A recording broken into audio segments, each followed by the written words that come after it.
Hey, this is TJ. Thanks for joining me. Today we're looking at the new Arturia Keystep 37 and I'm going to compare it to the original Keystep, now called the Keystep 32. Going to look at some of the different basic features, differences between the two, and some of the new features that are in the Keystep 37. If you like this video, please do share it and subscribe. Check out tjontheroad.com for more. Let's get started. Okay, so basically the physical features between the two are obviously it has 37 keys, whereas this only has 32 keys. There are some other very important feature differences. The I/O on the back of the keyboard is exactly the same on both of them, with the exception of two very important things. The USB connections on both of these, on the original Keystep, you have the micro input. Here you have the USB-B connection, which is a little bit more sturdy. And very importantly, and welcome, is the power switch that is on the Keystep 37. That is not on the original Keystep 32. On the front side, there are obvious differences that are you have these four control knobs here. These control knobs are for either sending CC messages. You can have 4 banks of CC messages for 4 apiece, so you can have up to 16 CC messages.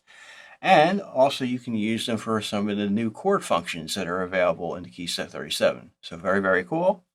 And one of the other big differences is the LED lights that are above the keys. So that gives you a nice visual reference that you didn't have with the original Keystep. So when you want to, change the MIDI channel, it lets you do that. When you want to change the gate or the sequencer, the swing, the sequence either mono or overdub, and they have different scale quantization functions. So it gives you a nice visual reference for that. Now you have a lot of new features here with the Keystep 37 that kind of positioned it in the middle ground between the original Keystep, Keystep 32, and the newer Keystep Pro. One of the bigger things, obviously, as I mentioned before, is the 4 control knobs.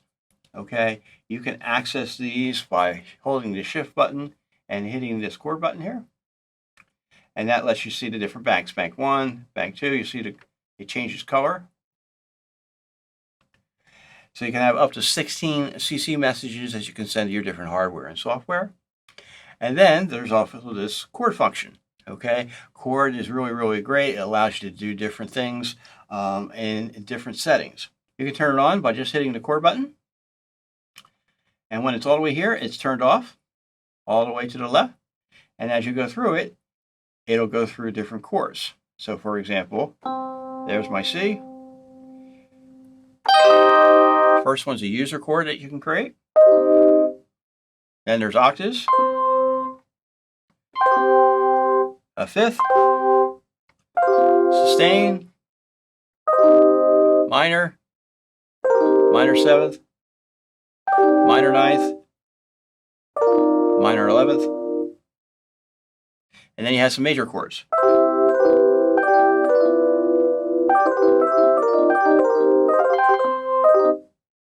And you're noticing that you're hearing what's called a strum function, where they don't actually play right away. It kind of strums through the chord. And that's over here on the other side, where you can select the different types of strum lengths.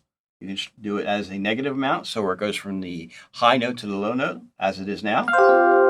We'll slow that down.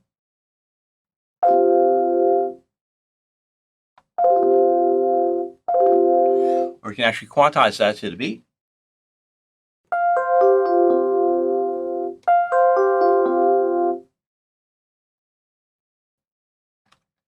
Or you can do it in a positive direction, where it goes from the low note to the high.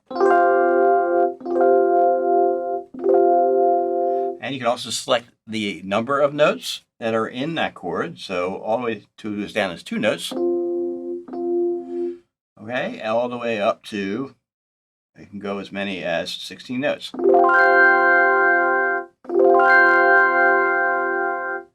And here you can select the velocity of the notes.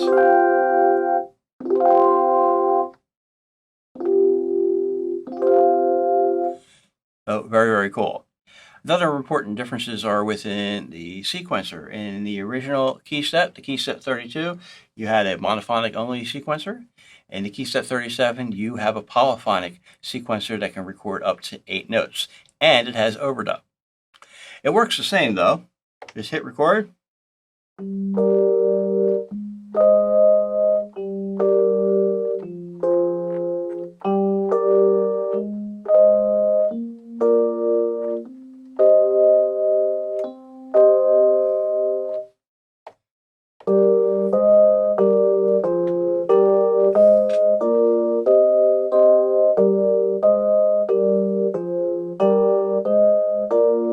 Okay, and then you can actually put it in overdub mode by hitting the key here when you push shift.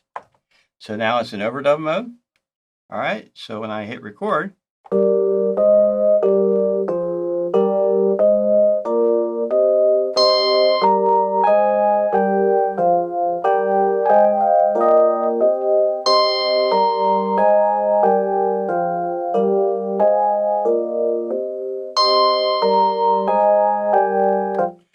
so now you can overdub different patterns over each other, and there's no real limit to how many times that you can do that, up to the maximum of 8 notes.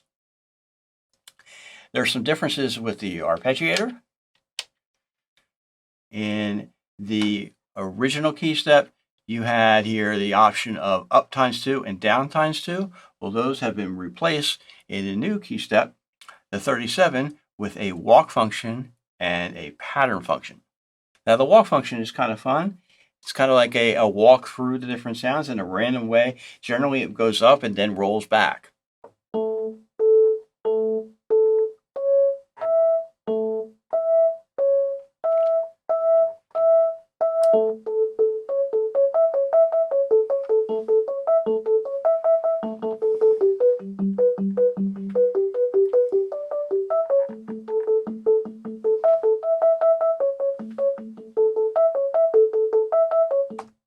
Now in the pattern mode is really, really cool. You can set the actual number of notes that it's going to play throughout the arpeggiating before it starts to repeat. You do that by holding down the record here and then hitting one of the corresponding keys here. So say if I wanted 10 notes, I do that. The 10 will show up here in the display.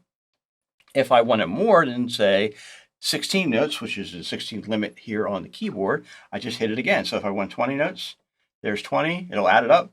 If I want 24 as a total, add that. So now it has 24 notes total within the pattern that it's going to play. Let's get it started.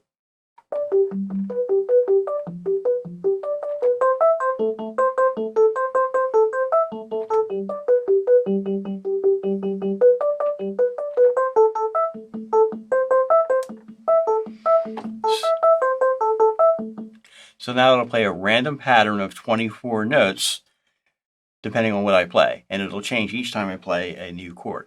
Now, one other important difference you may notice between the two is while the keyboards themselves, the length of the keys, the size is the same, I've noticed there is a slight difference in feel.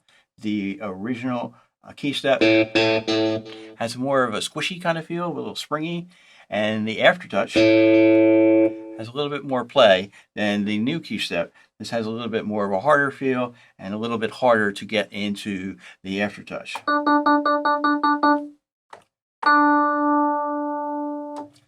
Just a slight difference between the two. You may not care, but it might be something important to you as well. So hey, that's it. It's just a quick look at the differences between the new Keystep 37 and the original Keystep, the Keystep 32. If you're wondering, this is not an original Keystep feature, just something my son stuck on here one day. If you liked the video, please do share and subscribe to the channel. Thanks so much for watching. Thank you for your support. Check out tjontheroad.com for more, and I'll see you next time.